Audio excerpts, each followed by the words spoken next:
if you have multiple interests and your home has this cool technology, I guarantee you people are going to step up their offers more because you just made them horny for your house. 100%. All right. Hello. Welcome to episode 113 of KT Confidential, the real estate podcast. What's up, everybody? Hello. I'm Ariel Cremendi. He's Adrian Trott, owners and co-founders of KT Realty and KT Property Management, based out of Milton, Ontario. Thank you for joining us. And hello, my friend. Happy New Year. Second week into 2021. Happy New Year. Yes. We had a pretty busy start to the year already. Lots of things on the go, lots of new initiatives, lots of plans for improving our companies, lots of plans of... It's going to be a busy year, which is very much in line with our forecast from the last podcast. It'll be interesting to see how things pan out over the next month as we head into the busier spring season, which I think will be early this year. I've had a lot of people calling me that are interested in buying, but there's no inventory. So as that starts to pick up, the inventory now is the lowest I've seen it in 10 years that we've been in the business. Yeah. And the stats came out last week in terms of December year-over-year stats, 2019 to 2020. And the prices are up 30%. Yeah. Inventory is down 50%. Days on market down 30%. So less inventory, they're selling quicker, and they're selling for a whole lot more.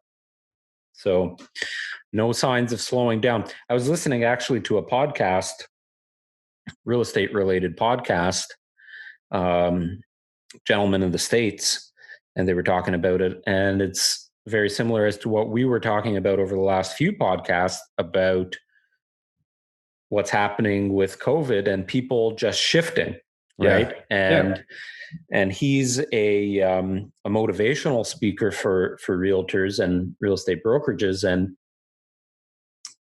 he specifically was speaking about how lucky realtors are during this time because, you know, we're in a global pandemic. A lot of businesses are slowing down. Although, I mean, if you're a landscaper or you own a pool company, your business is probably doing businesses really well. are thriving.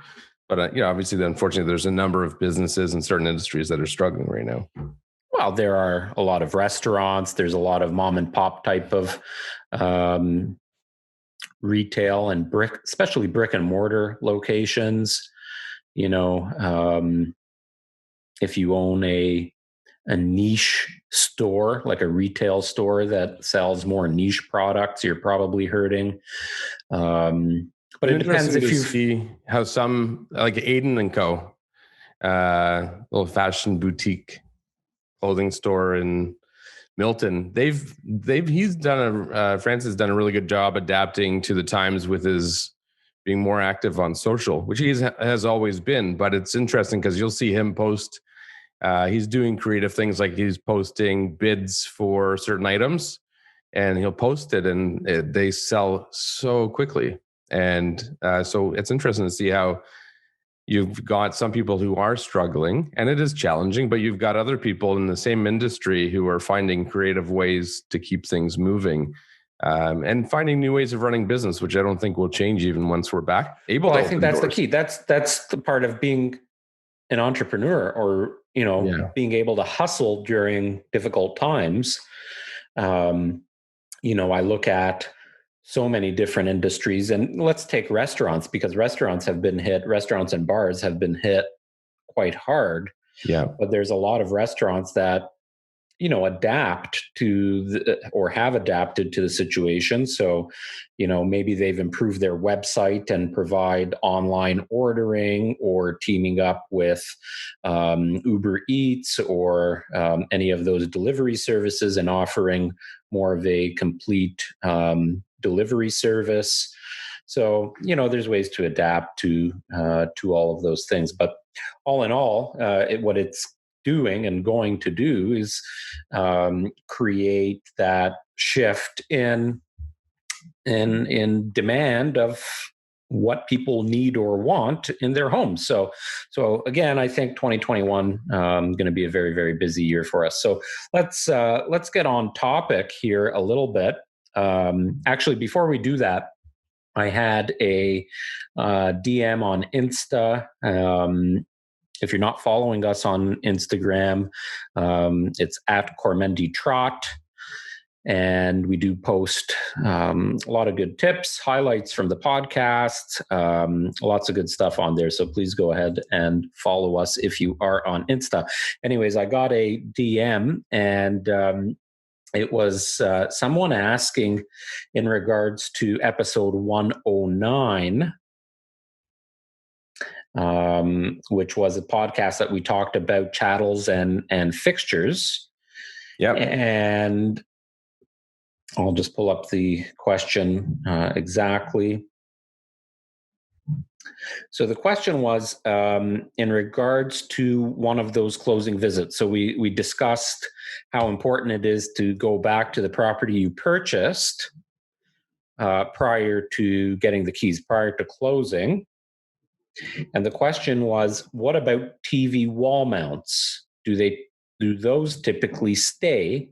We had assumed they would, but they are gone. So we wanted to check with you. So I'm going to stay very vague here, because based on that question, it sounds like they are in the midst of a purchase. And obviously we don't represent this person. But I'll talk about that specific situation. So over the last number of years, it's become more and more common for TVs to be on the walls, on wall mounts. And over the years, that has been a big gray area.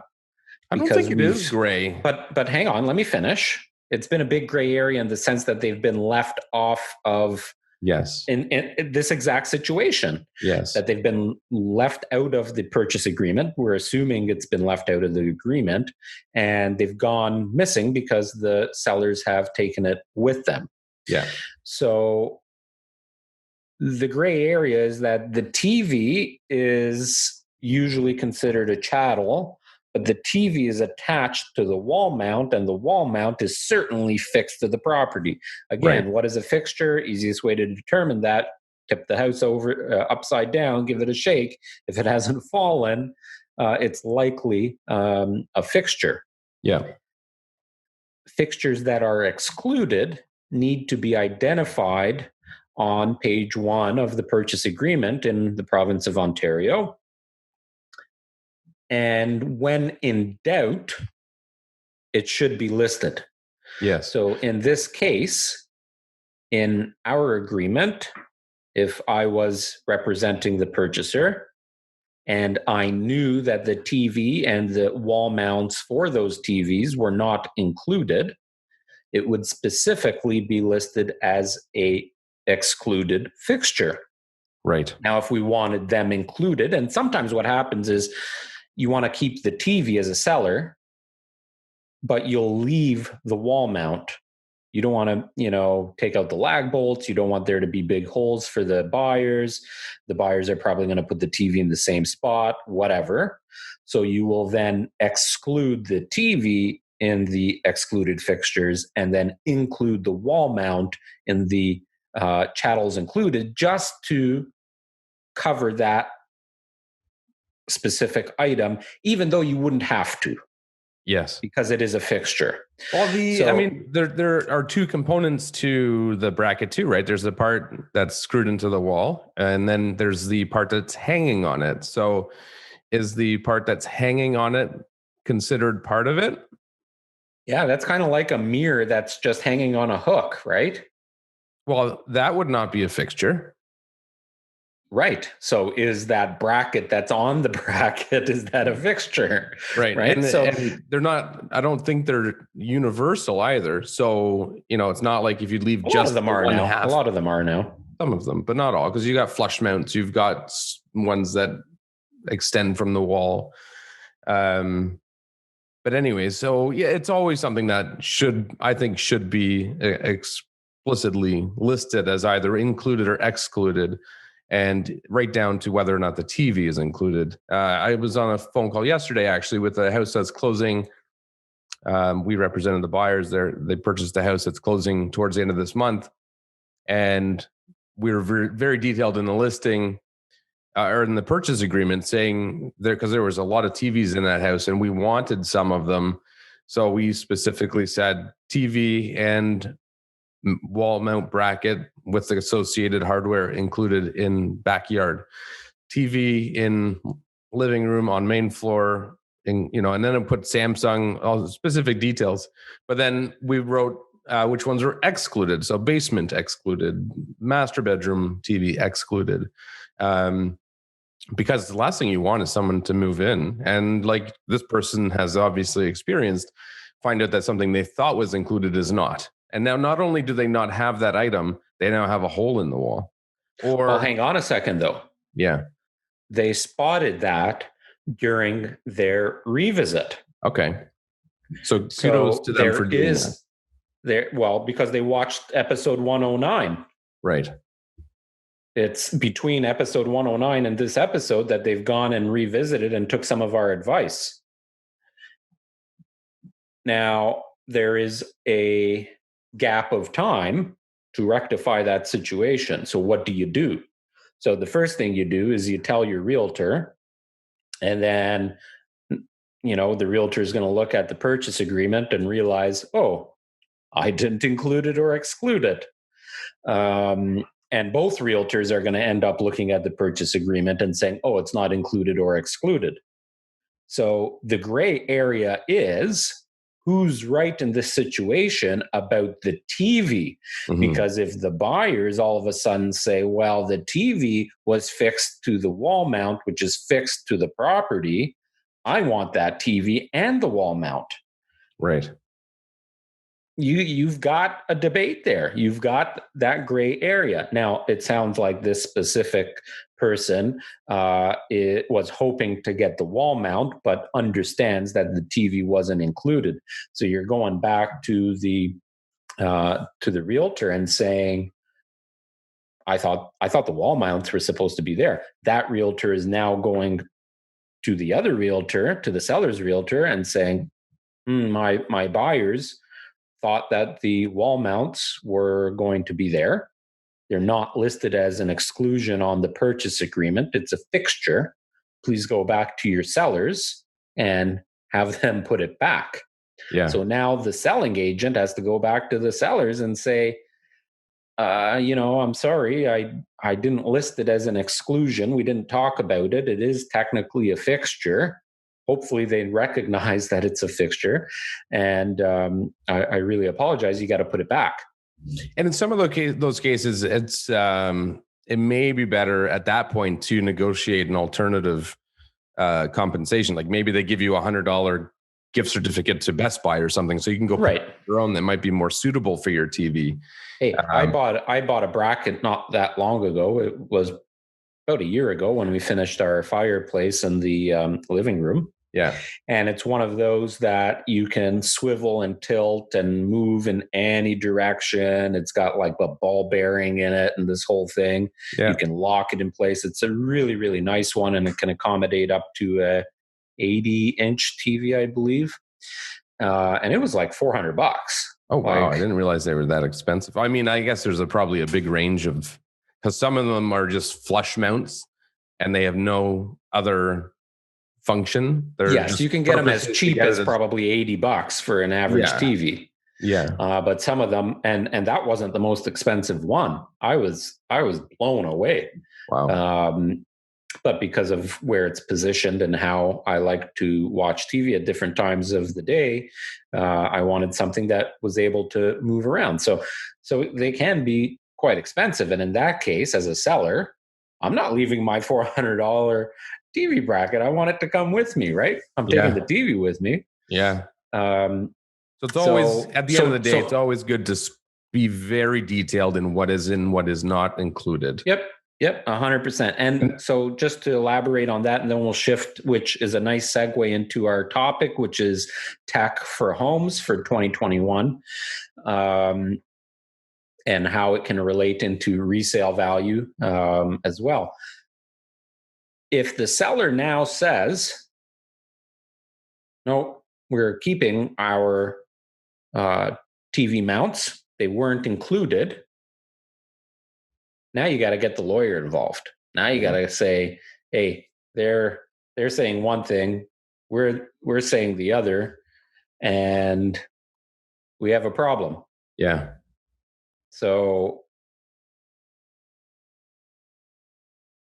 I don't know what I said, but our little Apple friend came on and asked me if I had any questions. Another thing that falls into that category that is probably even harder to prove is tire racks and stuff in the garage, because there's never, well, not say never, there's rarely photos of the garage. So if you're not taking them yourself, you have no proof of what was there.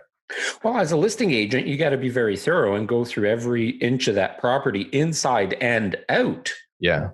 Even bookshelves. I've had like little floating bookshelves from IKEA sitting in the kids' bedrooms, and the homeowners think they can remove them. But unless they explicitly say that, they're technically, well, not technically, they are included. Well, there's a lot of things, if you think about it, around the home, like even garden hose reels. Some of them are nice and expensive, and they're drilled right into the brick. Yeah. You've got garden sheds. Yeah. Like if a garden shed isn't bolted down, it could be a chattel. Yeah. It could be just a movable piece. Yeah. And you look out, hot tubs, you look in the backyard, and all of a sudden, where's the shed? Although they're hardwired. So actually, well, we talked about that before, about how the hot tubs. Yeah, there was that news article not long ago. One of our podcasts, we discussed it, how it was not included, or what it was not supposed to be included, but it was used as a marketing ploy. So yeah. Anyways, I don't know what episode that was, but probably 10 episodes ago. Well, you look at a pool as an example. You know, one of our last listings. Imagine the pool was gone. No, it was just a drop-in liner. We took it with us. Well, is an above-ground pool a fixture or a chattel? You know. Yeah. But the robotic pool cleaner. Yeah. That's not a fixture. It's a chattel. Yeah. So if it's not like expecting someone to leave their Dyson vacuum, no different. Yeah. Yeah, but let's say the Dyson vacuum, because they have those wall mounts. So the wall mount is now fixed to the wall. Well, if it's anything like my wall mount, it's not very sturdy. So I don't know that I would consider it a fixture. Shit. It's garbage. They're crap. The vacuum itself, my vacuum, I don't know about yours. I hate it. Handheld. We have two. We have the ball one, which is the corded one, and then we have the cordless one. The corded one is at the cottage because we wanted the cordless one at home. So we got the cordless one here and took the corded one to the cottage. The cordless one is crap. If you put it on high speed, it dies in 2 minutes. 1 minute. I can't even finish 4 steps. No, it's ridiculous. Because I have the carpeted stairs coming down to the basement. Yeah. I can't finish 4 steps without it dying. Yeah, it's unbelievable. I'm so disappointed in it. Anyway, let's get on to we're slowly transitioning to tech and stuff. So yes, a lot of good segues there. So technology in 2021 for your home. We're going to talk a little bit about that. What tech upgrades do people want or look for? What do we see as being trendy? And you know, what is the impact? What is the impact on it? So you talked about because you got the Nest Hello. I'm assuming it's the Nest Hello that you got. That's Google Hello. Oh no, Google sorry. Hello? That's the same Nest thing. Hello. I got the Arlo. Yeah. I got the Arlo. Arlo. But I think we're going to exchange it. Yeah. Yeah. Not particularly happy with it. Well, before you get into I want you to elaborate on why you got it and why you're not happy with it. I purchased a Ring doorbell. I removed the standard doorbell from my home probably 2.5 years ago. Yeah. Oh, that's why you were mocking me, because you've had one for 2 years, 3 years. No, but I don't have a doorbell. I removed it maybe about 3 years ago. I thought Just you meant after you replaced it. Okay, well, let so me finish. Let me okay. finish. I removed the doorbell about 3 years, I just over remember 3 years this. ago after my kids were born, because I Yeah. didn't want anybody ringing the doorbell. Right. Because the doorbell rings, the dog barks, You're done. shitstorm, right? Yeah. I got the Ring doorbell, installed it, which was a pain in the ass because of the original location of the doorbell that was wired by the builder, and it kind of abuts the brick and the trim of the side light. Yeah. Yeah. Okay. So it was in this odd location. Anyways, I finally installed it, and I went through all of the troubleshooting and all of that. I was really excited. The installation took about, I don't know, not long, 45 minutes or so. But then it wasn't working. So I had to uninstall it, start the process again. Still not working. Went through all the troubleshooting in the manual. Still not working. So I had to call Ring. I was on hold for, I don't know, Is Ring long Amazon? time. Is that Amazon? I don't know who bought it now, but somebody bought I it. think it's Amazon. Anyways, they said, "Oh, it doesn't happen often, but you must have a defective model. So please send it back and we'll send you a refund." And that was their fucking solution. They didn't send you a new one? No. So did you obviously didn't go buy the same one? No. Jeez. I didn't buy another doorbell, so we still don't have a doorbell. We have the Arlo camera above the door. Yeah. Which works fine most of the time. Yeah. But what's up with your Arlo doorbell? Well, I did a lot of research on it too, so I knew this particular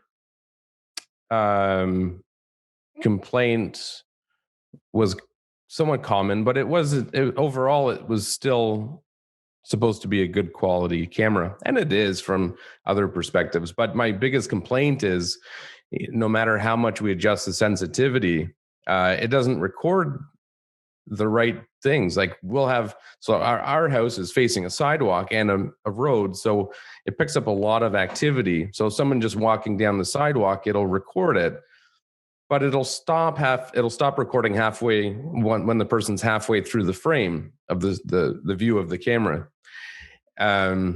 Opposed to Can't you set your activity zone so you can draw the line of where the camera is actually reading? So like you can go out to your grass line instead of the sidewalk? Not with the camera, to my knowledge, but not with the doorbell, to the best of my knowledge, but with the cameras you can.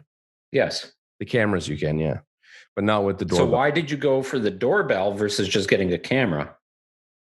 Well, because it is 2-in-1 and it covers the area that we wanted, right? So somebody rings the bell, you get a call on your phone, you can see the video, you can talk to them through there immediately. Does it have a chime in the house as well? It's connected to the mechanical chime in the house. So when you actually have it actually chimes in your home as well as your phone? Yes, you can set it up however you want, but it comes with it comes with a little device that attaches to the chime inside the house, and then you tell it whether it's a digital chime or a mechanical chime, and it does its thing accordingly. So now, if you ring our doorbell outside, the Arlo, it will ring the chime inside and it will call your phone.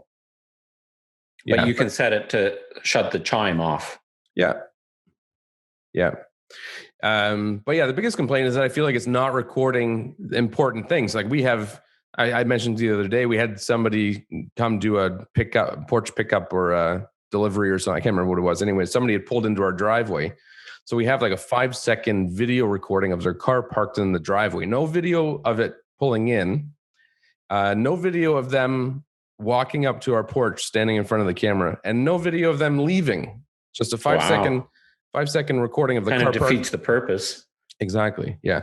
So the Nest Hello, the Google Nest Hello one, it records 24/7. So it will give you notifications and show you clips, but then you can scroll back and forth indefinitely. So that one I'm thinking might be a bit better. The reason I went with Arlo was because I was more keen on getting Arlo cameras as well. And I thought it would make sense to have all the same products. But because of this, I'd be inclined to go with the Google cameras too. The only thing I didn't like is they're wired versus wireless. Well, we use the Arlo cameras in all of our properties that we list for sale. Yes. And they've been good for us. But I can tell you, I have Arlo cameras all around my house, inside and out, and at the cottage, inside and out. So for the exterior ones, I bought the solar panels to keep them charged. And I have 3 solar panels, and all 3 are useless now. Like, really? After, I think they're about a year old, just over a year old. And none of them, I don't know what's wrong, but none of them are. It could be the batteries. Could be the batteries in the Arlo, in the camera itself. Yeah, because naturally batteries will slowly diminish. No, but it's not even like whether the battery is, because I bring them in and do a full charge. Yeah. Plug it back into the solar panel. Solar panel isn't charging at all. Interesting. Maybe try getting a new battery just to test it, but yeah, I don't know. But anyway, so it was a good buy. And the reason we got it, I got it for my wife, Alicia. And the reason, she's always wanted cameras. So that was our first investment into that kind of segment of home tech. But it came at a good time because there was, like, a week before we got it, there was a lot of news about porch pirates, right? And nowadays, getting so many deliveries, it's going to become more common. People just walking up and snatching your packages. So unfortunately, my camera won't catch it because it doesn't record enough. But that was the premise of getting it. And also just the convenience if someone knocks on your door, especially now, like, you don't want to answer your door, even for if you're getting pizza delivered. You just tell them, leave it on the porch. I'll come get it in a minute. I don't want to see you or talk to you, right? So now it's much easier to be able to do that through the camera rather than standing at the door, knocking and waving and giving hand signals like, no, put it on, so we've enjoyed it, aside from it not working the way we wanted to. It's obviously something that we enjoy. So we're going to return it and get another one, different brand. But the other thing that sucks with them is they all get, you got a reflection here. I know. What is that from? From this light. Oh, sorry. Go ahead. I was just going to say they all suck you into these monthly plans now, unless you get a home, fan, unless you're more techie, which I was considering to do, but I don't think I will. But you can get things that record natively at home on a hard drive, and then you can still call in or access it from your phone. But most people aren't. Buddy, every single tech thing is going towards some kind of recurring payment. Everything, like period. even if you sign up for Amazon Prime, yes, Prime Video, Prime TV, yeah, they've got premium stuff that you got to buy within it. Like if during Christmas time, one of our favorite movies is Elf. Oh yeah, we've got that. We just watched it days ago. Yeah, I love that movie. We watch it every holiday season, and last year it was on, I don't know, one of the things we subscribed to, either Netflix or Disney. And this year, you had to pay for it. Oh, interesting. So you had to rent it for $5 or something? We ended up buying it for 10 because why not have it? But I just find that now anything like that, everybody's trying to move you to some kind of a recurring monthly payment. What are your thoughts on when new movie releases come out and they're not going to movies at theaters anymore, and you rent them at home for $30? I would not pay to $30 to rent a movie at home. But the premise is it's a brand new release that you would go spend probably $50 to the theater between tickets and food or more. I would wait 6 months until I can rent it for $5. Okay. What if it's a movie that you've been anticipating forever? No such thing for me. Okay.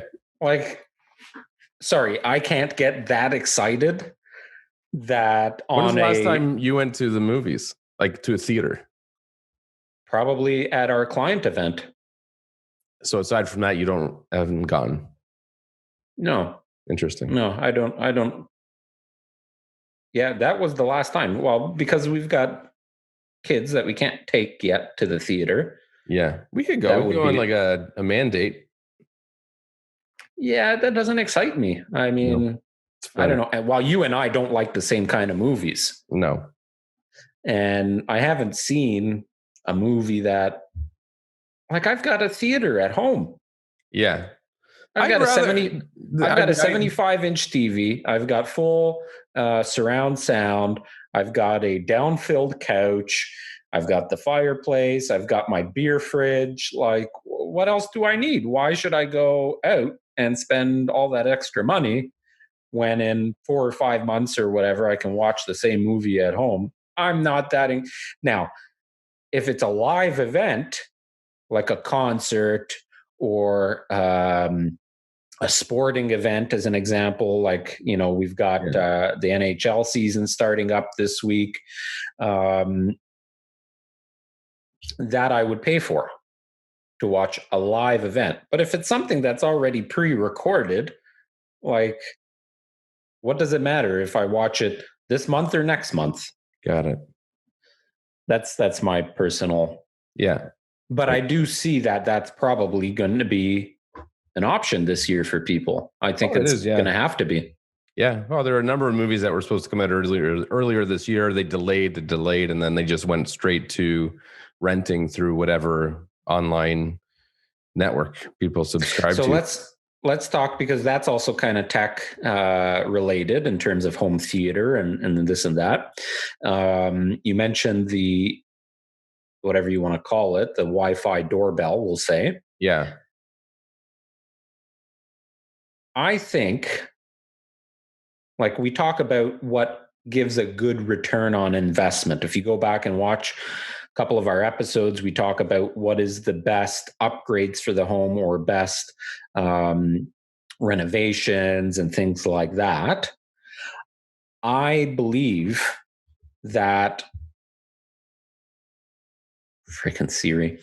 I believe that the best return on investment going forward, aside from, some things like flooring and, all the boring stuff. Yeah. People, and actually you see that now in new condo buildings, people are going to pay more, but also be more inclined to purchase if there are tech features built in. Yes. You see a lot of condo buildings now, they have face recognition. Okay. So you don't have keys or fobs or anything. You walk up to the door, it recognizes your face, and it unlocks the door for you. And then they have the Wi-Fi hubs in each of the apartments, which control your lock. So if you're getting a delivery, if somebody's coming to visit you, whatever, you can give them access for a certain period of time. You don't have any keys anymore to deal with. So it's all done through an app on your phone. Right. And, let's say you have a dog and you want your dog walker to have access to your condo or your home, because you can get the same technology for your home. Yeah. Smart locks, very common thing now, or not very common, but becoming very popular. Yeah, I have it at the cottage, and it has come in handy when my maintenance person has to go in to do something. I can give him a code right from the app. Although the cold weather has diminished the life of the batteries, and usually halfway through the winter time, I can't even use it. But I've been looking at the August Wi-Fi smart lock. That's the one I was going to mention. You've researched that? Yep. Yeah. Yep. And I quite like the idea of having that. So the question is, do you as a seller invest in some of those things You see, I think people should invest in them whether they're selling or not, and it just makes their home more saleable when you do go to sell. And if you don't sell, you've taken advantage of having some cool technology around the house. Yeah. Well, I think one of the biggest misses though is people don't when you are selling it, you need to showcase it to the Right. point, like not just mentioning it. And make sure that you know as a realtor if it's included or excluded, because how many times we've had people with those Wi-Fi doorbells, and we want to keep it with the house because we can showcase it, and to your point, making buyers aware that it's got it. But a lot of homeowners say, no, I like it and it's expensive, I'm going to take it with me and I'll put the old one back, right, which needs to be done pre-selling. Yeah. I mean, in some cases, it does add zero value because it's not showcased and people don't know. I had clients move into a house like 2-3 months ago, and they messaged me and they sent me a screenshot of a recording on their phone of their backyard. The house had one or two of the Ring spotlight floodlights in the backyard.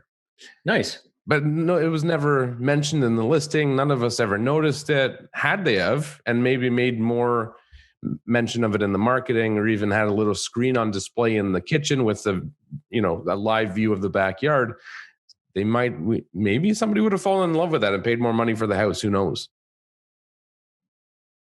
Yeah, I think you got to go above and beyond when you're selling the house as a realtor. Always have said that, and we do that. But you only can provide value to something that you are using as a selling feature, using as a feature in the home. Like back in the 80s, it was, upgraded broadloom and upgraded underpad. Well, and back in those days, they had the same problem we're having with tech, right? Where broadloom included as laid. Like people, I guess at that time, people were pulling up the carpet. 10 years ago, when we got into the business, we were seeing that in the agreements of purchase and sale. Broadloom as a chattel, broadloom as laid, included in the sale.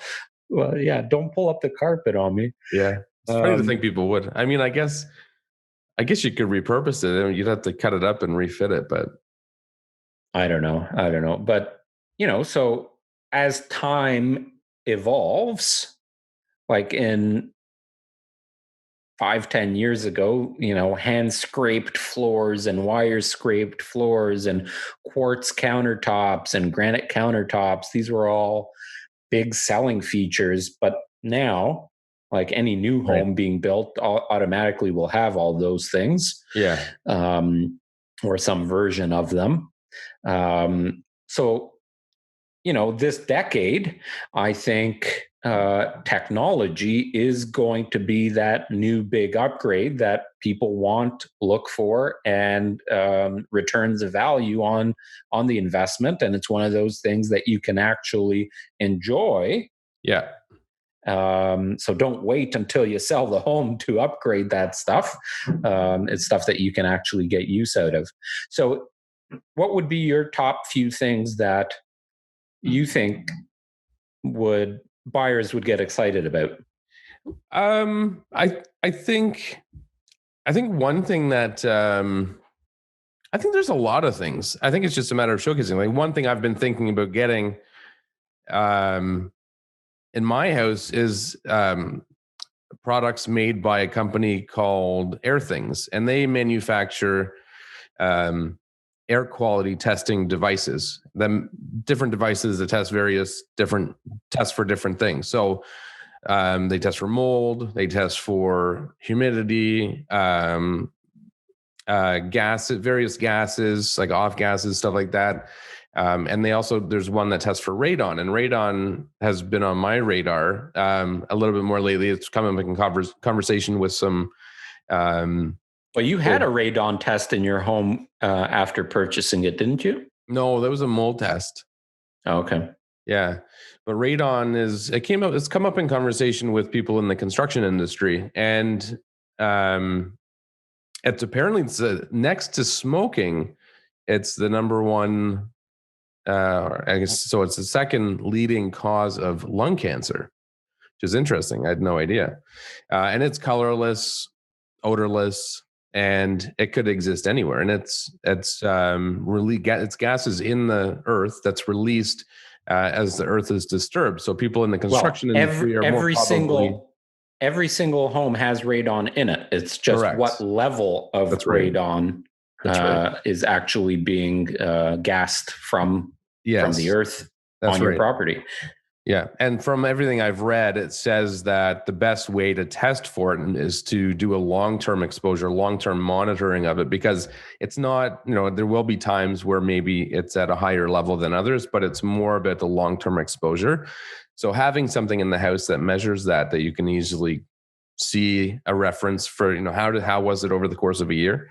I think that's something that would be helpful. And, those are devices that probably most listings would never mention, but I think something like that's really neat. If you had a display in the house and you pointed to, most people would be like, "What the hell is that on the ceiling?" And they wouldn't even know after they moved in still. But if talk about it in the listing, have a How much sign is there, it? you can buy. There depends. So there's a pack for $399. It comes with a hub and two $400. That's it. Well, you can buy a sensor for $99 if all you want to test for is a handful of things. So they sell different devices, but that package, yeah, $400 gives you a full package. I think it's good value. And think about the number of clients that we've had that will spend thousands of dollars on just random upgrades throughout the house. Like you think about floors, tiles, appliances, paint, light fixtures, window coverings, all those things. Those cost thousands and thousands of bucks. Yeah. If you look at it, your Wi-Fi doorbell, your Wi-Fi lock, a wireless camera system, a Wi-Fi garage door opener, which I am going to do. Yeah, I don't have that either. And upgrade my garage door openers. I've seen and watched some of the new ones that are on the market right now, like the latest releases over the last few months. They are so quiet, first of all, and you control everything from the app. And you can see like how many times you drove away from your home and thought, "Oh, did I close the garage door?" Right? Yeah. Like that happens to me all the time. Yeah. So something like that. And I know you've been researching it because I see it pop up on our Amazon account. Is the the Wi-Fi water shutoff valve? Oh yeah, those are really cool. I think that's a great idea. I think every house should come with that. Well, do you know how many times I've gone on vacation or gone to the cottage or somewhere, and you have to shut off your water? They're like, if you're not doing that, you could be in some insurance trouble if something happens. Yeah. So you're gone for a few days. Let's say you want your cleaners to come while you're away. Well, they need the water on. So instead of telling the cleaner, okay, go down into the storage room, move my 18 boxes in front of it and, or whatever, mine is in a hidden panel in my shower. Yeah. Well, the neat thing with it too is it actually cycles itself on and off, I think, daily. Whereas, and the purpose of that is so that valves never seize. When was the last time most people shut off the main water to their house, let alone the little valves throughout the house? A lot of people don't. Or for us, like on our rental properties, we install it there. Like we have one tenant now that just moved in, and there are many times throughout the year where there are several days or weeks that nobody's home. Yeah. And how do we, as the landlord, monitor that? Well, the challenge there would be Wi-Fi, right? What do you mean? Well, you would have to have a Wi-Fi connection, an active Wi-Fi connection, I would think. Yeah. Well, this specific tenant, I'm assuming, has internet. Yeah. So I'm not talking about a vacant property. No, but I mean, we couldn't access it. Or do you mean for them just to have easier access and control of it? Yeah. Yeah. And it comes with little sensors. You can buy sensors that go throughout the house. Like you put one under the dishwasher, or put one in the sink. And then you get reports too. So if something insurance related comes up and you weren't home and something happened, you can say, hey, look at my activity on my thing here. It says that I did shut off the water. Right. So it's not my fault. Yeah. But so you look at all of these things, and I'm not talking about those silly Samsung fridges that you can see through and order your groceries with and all of that crap. I think that's like, I'll be an old dog with in regards to that kind of technology, because I don't believe in that shit. I don't know. I think that there will be a time where they get a little bit more innovative, and it will have some really nice added value. Like maybe it starts ordering stuff as you run out. It can monitor how much milk. Well, it does that already. Well, I don't know. They have fridges that do that. No, they don't. Yes. Not to the degree of like, they don't know how many eggs are in the carton or how much milk. Yes. No, they don't. Are you kidding me? This is like when you told me dogs could talk. No, that you have a sensor that can tell you what your dog is saying. I know. That exists too. You want to try it again? There's a container for a dozen eggs. Okay. Oh, so a specific container. Yeah, you take your eggs out of the carton, you put it in this like an egg tray. Yeah. You on the front screen of the fridge. Yeah. Does it work specifically with a fridge? Like it's an accessory for a specific fridge? No, it's a specific fridge. Okay. I don't know what it's called. I'm pretty sure it's either LG or Samsung. Yeah, like stuff like that I think is cool. I think there's a place for that. I think as that evolves. Yeah, but I'm not going to spend $7. So what my point is, all of these other little gadgets are like 200, 300, 400, 500 bucks. Relatively affordable. So you bundle, let's say you've got 10 of those $400 or $500 things and you invested $4,000 or $5,000. That makes your home really cool. Yeah. For a buyer. If it's properly displayed. So if you don't, like, some people probably have things that are home automation compatible, but they don't know it. Like what Nest thermostats. Mine is a Gen 2 and it never used to be compatible with things like Google Home and all that. But I guess through an update it did. Yeah, at some point it is now able to be controlled. So, you know, if you drop in a $50 Google Home speaker or whatever it's called, and have a sign there that says, hey, say this phrase and watch what happens to the thermostat. That stuff is cool. And one thing I thought, because we've talked about having home hubs in our listing properties. Yeah. Imagine having one of those hubs, whichever one that you want. They all have benefits and pros and cons behind them. But and you say, play description for me or whatever. So buyer comes in and there's a little sign and it says, play description for me.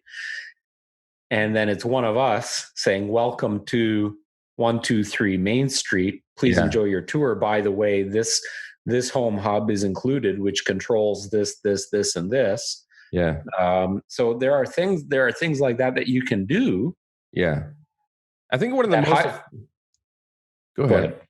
I was just going to say, I think one of the most effective ways is to do things like that, where you're setting scenes. So multiple things are happening at once. So lights are dimming, blinds, that's cool. But I think that becomes a little bit more expensive. But automated blinds, that's really... Well, it depends on the price of the house. If you're selling a $2, $3, $4, or $5 million property, that's, more common in that price point. Yes. If you're doing it on a 700 square foot condo, you're probably not going to get much of a return on that investment.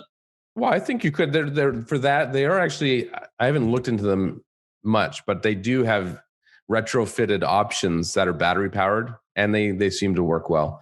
But actually, I was on Amazon the other day. I didn't buy any. I probably should have, but they were selling smart plugs for $10 each. $10. Well, that's actually, I think. So, like, if I was decking out my house right now, again, I said the garage door opener. Yeah. If I was remodeling my kitchen, I would definitely look into, I know it's probably, I'm going to sound crazy, but the wireless charging built into the island. So you just drop your phone on it. Can they do that? Yeah. That's cool. Like Yeah. every surface in So your house is just a I charging. would do it on the island though, right? Because one thing I would do is make my island bigger and have like a almost like a tiered island. So you've got a nice big island, and then just a tier below it, almost like a restaurant bar at like if you're at the chef's table when they have the bar wrap around the kitchen kind of thing. Yeah. Same thing. I would lower the that breakfast area so it's not flush, and that area would have the wireless charging capabilities. Have So you seen if you're this sitting there before? on your Or is this something you are envisioning, or is this something that exists? no, it's something I'm envisioning, but the technology is already in place. Like there are homes that are getting the wireless countertops installed. Cool. I would do that. Yeah. Yeah. There's even countertops now that have the infrared um, stovetops Right. that you cannot see. Right. So it's induction, and when you place your pot on that area Oh, of the I can. countertop, Yeah. it works as a stove, which is really really cool. That is really neat. So there's all this kind of technology. A lot of it is obviously more expensive now, but I mean, Yeah. 15 years ago, you think about it, I never would have imagined that I can control my locks, my thermostat, and my smoke detector from my phone. I remember Right. very So clearly at some point, well before any of this stuff was out, thinking how cool it would be to have video telephones. And this is, I'm going back a long way before, right. maybe early into cell phone days. And at that point, it seemed like, oh, that would be so cool, but it didn't really seem feasible. But now it's, in hindsight, you look back and like, oh my goodness, I couldn't live without this now. I'll tell you a quick story. And I think most of our demographic and most of our listeners are, in more or less the same age category as us and grew up the same kind of way and all that, even though we've got a lot of young people that follow us now. But so they might be a little more tech savvy and grew up in an era where some of these things already existed. But I remember a conversation, I'll never forget it, with my dad. And it was probably back in the maybe mid to late 80s. So I would have been like 6, 7 years old, whatever. And he said to me, "You want to know what the future is? The future is we're going to have TVs that are flat against the wall, like a picture frame." He was a And smart man. At that time, it and was not thought of. I debated with him for days about this. I'm like, no way, Dad. No Yeah. way is there going to be a TV, because at that time, it was tube TVs.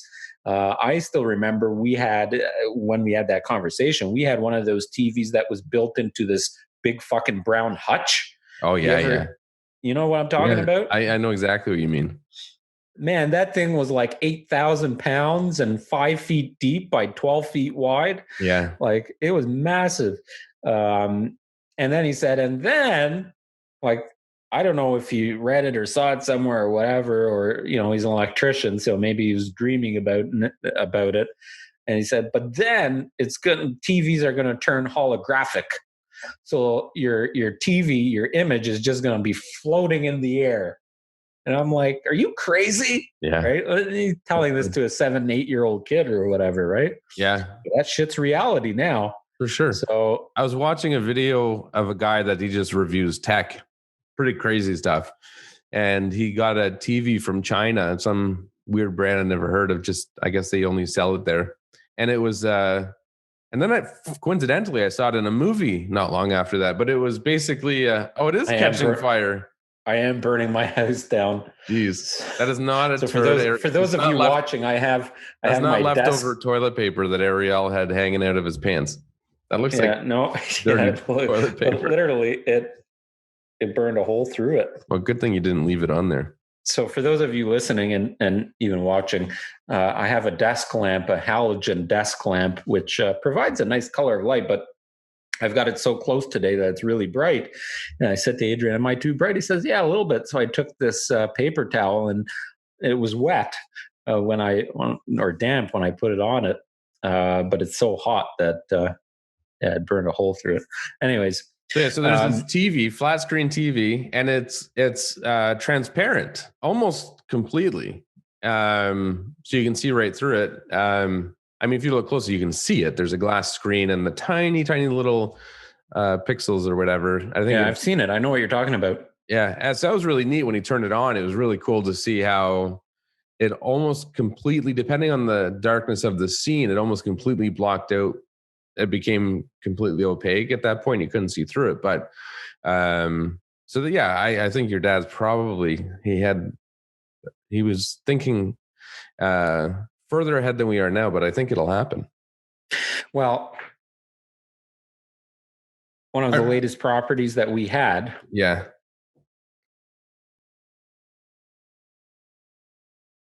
Has one of the coolest features that really disappointed me from the fact that I didn't think of it when I was building the basement, when I was renovating the basement. Because in the washroom in the basement, we spent a fair bit more money than we had budgeted for. Nicer tile, glass enclosed, heated floors. But the shower in this property had the steam function. Oh, yeah. Ever since you mentioned that, I've been thinking about how can I incorporate that into my house? With the digital Moan thermostat. Yeah. So you can control right to a decimal point of temperature, what temperature the shower is going to be. And it's got a steam function. So this specific shower, 2 showers. Yeah. It's a double shower. So you can go in with your spouse. And then it's a steam room. So it's got a seat built in. It's got a fully glass enclosed, but the glass enclosure also has a window with a tilt function. Right. So you can close it all up, seal it all up, and steam yourself. And it is so cool. And think about how many times you're aching, you're not feeling good, you want to sweat your pores out, whatever. So to have a steam shower and digitally operated and remote operated, I think that's really cool. Like you're sitting on the toilet taking a shit, and you just start your steam shower, and you hop in there, clean out all your pores. You know what I mean? Speaking of tech, and taking a shit, there's some fancy toilets out there too. Toilets. Holy smokes. Have you seen what has happened to the toilet industry? I think some have lights in them, don't they? They have lights. Automatic. They'll automatic open and close. Open and close, heated and cooled. Yeah. So it can warm you up or cool you down, wash you every which way. Some of them can get ridiculous. Like there's like $50,000 toilets. Oh, and like the amount of different materials that the toilets are made out of. Yeah. There are ones that are built into the wall that when you're ready to use them, they kind of just drop down like crazy. As you approach it, it automatically, so it has like a nighttime function. So if you're taking a piss at night, you're waking up in 3 o'clock in the morning, whatever, as you approach the toilet, it has like this dim glow around it and automatically opens the top portion of the seat for you. They have ones that play music or that you can listen to your podcasts. That's dangerous. You shouldn't sit on the toilet for that long. You'll get hemorrhoids. Everybody has a different ritual, but and the technology that they're building into those things, even if you continue talking about bathrooms, and we talked about Dyson has those faucets, yes, that have the built-in blowers for drying your hands. Have you seen those? Faucets? Those are really faucet. So a bathroom sink faucet. So it switches, so you wash your hands and you keep your hands there and then it blow dries them. No, it's got your regular faucet, but then on the side, it's got 2 mini faucets that come straight out. Okay. And they are motion activated as well. So you wash your hands and then you move your hands off to the sides and then the blowers activate. That's cool. That is really cool. I've used it and it works really well. And then mirrors too. Mirrors are neat. You can get mirrors that display.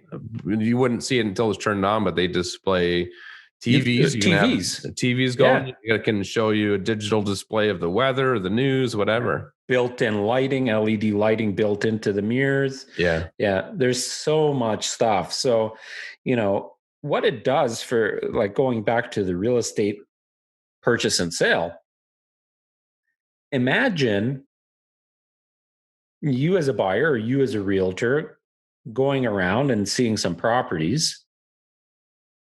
You're going to see 4, 5, 15. The average for us is usually 12 to 15 properties that a buyer will see before purchasing. So let's say you go and see a dozen homes. Which one are you going to remember? That's right. Right? Like, which one are you going to talk about at the end of the day? Which one are you going to call your friend and say, oh man, we saw this house today and it's got the coolest feature. And whether you're male or female, toilet that, people get excited about that stuff. Yeah. And then people are going to take pictures and post it on their Insta and be like, look at this toilet in this house we viewed today or whatever. Yeah. So you might even get extra exposure in that sense. But what it does is it creates, it might not necessarily return money in the sense that, well, I think it will. It's hard to gauge the value. Right. It's hard to gauge how much more you would get. Like, it's not an identifiable, here's what's your return on that investment. But your objective as a seller is to get as many buyers interested in your property as possible, and then have hopefully multiple offers in this, certainly in this current marketplace in the Ontario, province of Ontario, in this marketplace. If you have multiple interest and your home has this cool technology, I guarantee you people are going to step up their offers more because you just made them horny for your house. 100%. Well, and that's what it all comes down to, is connecting with people and finding those hot buttons that get them exciting. And for a lot of those people now, it does come down to this stuff. So this light's really bright. Anyways, episode 113 of KT Confidential. If you've been listening to us, please give us a review. There's most of these streaming apps will give you an option to review the podcast. So if you like what you're listening to, please leave us a comment and a review. If you're watching on YouTube, you can watch on YouTube by going to ktconfidential.ca. Please make sure you subscribe so you get notifications anytime that we upload a new video. I don't have anything else for today. This has been a good chat. If you have any questions about home tech, you want our opinion on this or on anything else, and just like we answered one of our followers' questions earlier in this podcast, if you do have anything at all that you want us to talk about on a future episode, we're happy to do that. Thanks for listening. Episode 113. Have a great week. Bye-bye. Bye-bye.